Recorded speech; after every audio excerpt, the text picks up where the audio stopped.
टूटे हुए हो तो जुड़ जाओगे गम की बारिश में और निखर जाओगे। दर्द सहने की हिम्मत रखो, किसी दिन हीरे की तरह चमक जाओगे। दोस्तों, कभी कभी जिंदगी हमें ऐसे मोड़ पर लाकर खड़ा कर देती है जहां सब कुछ बिखरा हुआ लगता है। हम चाहकर भी अपने अतीत को भूल नहीं पाते। वही पुरानी गलतियां, वही बीते हुए दुख हमें बार बार परेशान करते हैं। हम सोचते हैं, काश मैंने ऐसा न किया होता, काश वक्त लौट सकता, काश मैं कुछ बदल सकता। लेकिन क्या ये सोचने से कुछ बदलता है? नहीं। हर कोई किसी न किसी दर्द से गुजर रहा है। कोई बीते हुए समय को याद करके रो रहा है, तो कोई भविष्य को लेकर डरा हुआ है। लेकिन सवाल ये है, क्या बार बार उन्हीं दुखों को सोचने से कोई हल निकलता है, या फिर हमें कुछ अलग सोचना चाहिए? अगर आप भी अपनी जिंदगी के पुराने दुखों से बाहर नहीं निकल पा रहे हैं, अगर आपको लगता है कि बार बार वही गलती दोहराने से तकलीफ बढ़ती ही जा रही है, तो यह कहानी आपके लिए है। यह कहानी सुनने के बाद आपको एक ऐसा हल मिलेगा जो आपकी सोच ही नहीं, आपकी पूरी जिंदगी बदल सकता है। गांव के बीचों बीच एक पुराने बरगद के पेड़ के नीचे हर शाम बुजुर्ग रामू काका की चौपाल लगती थी। रामू काका गांव के सबसे समझदार और मजाकिया इंसान माने जाते थे। वह हमेशा गांव वालों को हंसी मजाक और ज्ञान की बातें सुनाते रहते। उनकी बातें सुनने के लिए बच्चे, जवान और बूढ़े सभी इकट्ठा हो जाते थे। लेकिन इस चौपाल में एक ऐसा भी शख्स था जो हमेशा चुपचाप बैठा रहता था। रवि। रवि गांव का एक नौजवान था जो बीते समय की कुछ घटनाओं को भूल नहीं पा रहा था। वह बहुत दुखी रहता था, हमेशा खुद को कोसता रहता।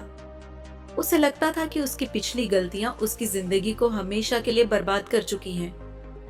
एक दिन जब सब लोग रामू काका की चौपाल में बैठे थे, तो काका ने हंसते हुए गांव वालों से कहा, अरे सुनो, एक मजेदार चुटकुला सुनाओ।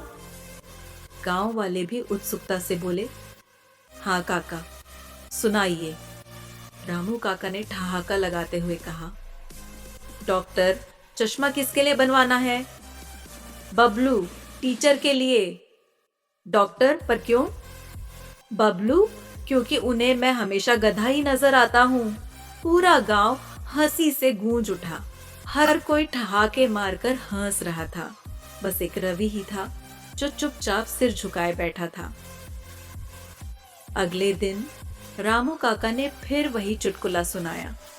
इस बार कुछ लोग मुस्कुराए, लेकिन उतना जोर से नहीं हंसे। कुछ लोग सोच में पड़ गए कि काका फिर से वही मजाक क्यों सुना रहे हैं। तीसरे दिन जब उन्होंने फिर वही मजाक दोहराया, तो किसी ने कोई प्रतिक्रिया नहीं दी।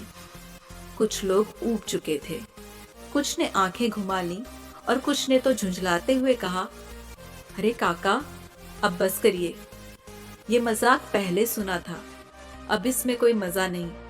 रामू काका मुस्कुराए और बोले, बिल्कुल सही। जब एक ही मजाक बार बार सुनकर हंसी नहीं आती, तो फिर एक ही दुख को बार बार सोचकर रोते क्यों हो? गांव के लोग चौंक गए। रवि का चेहरा एकदम उठ गया। उसे लगा जैसे यह बात खासकर उसी के लिए कही गई हो। रामू काका ने गहरी सांस लेते हुए आगे कहा, बेटा, जब कोई दुख पहली बार आता है तो वो हमें तकलीफ देता है, लेकिन अगर हम उसे बार बार याद करेंगे तो वो दुख और बढ़ता जाएगा। जैसे एक ही चुटकुले को बार बार सुनाने से हंसी बंद हो जाती है, वैसे ही बार बार पुराने दुखों को सोचकर परेशान होने से कोई फायदा नहीं। रवि की आंखों में आंसू आ गए। उसने धीरे से कहा, लेकिन काका, कभी कभी बीते हुए समय की गलतियां बहुत दर्द देती हैं। रामू काका मुस्कुराए और बोले, बिल्कुल, लेकिन क्या तुम उस बीते हुए समय को बदल सकते हो? रवि ने सिर झुका लिया और धीरे से कहा, नहीं। रामू काका बोले, तो फिर उसमें डूबे रहने का क्या फायदा? बीते हुए समय को भूलो नहीं, लेकिन उससे सीखकर आगे बढ़ो। बार बार उसी बात को सोचकर दुखी होने से कुछ हासिल नहीं होगा। उस दिन से रवि ने अपने बीते हुए दुखों को याद कर करके खुद को तकलीफ देना बंद कर दिया। उसने नए सिरे से जीवन जीना शुरू किया। अब वह हर दिन को एक नए मौके की तरह देखने लगा। उसने अपनी गलतियों से सीखा, लेकिन उन पर रोना छोड़ दिया। धीरे धीरे उसकी मुस्कान वापस आने लगी। अब वह दूसरों से घुलने मिलने लगा, नए मौके तलाशने लगा और सबसे बड़ी बात, खुद को माफ करना सीख गया। दोस्तों, अगर एक ही मजाक बार बार सुनकर हंसी नहीं आती, तो फिर एक ही दुख को बार बार सोचकर क्यों रोते हो? जो बीत गया उसे भूलो नहीं, लेकिन उससे सीख लेकर आगे बढ़ो। बीते हुए समय को पकड़कर बैठने से कुछ नहीं बदलेगा, लेकिन वर्तमान में किए गए अच्छे फैसले भविष्य को जरूर बदल सकते हैं।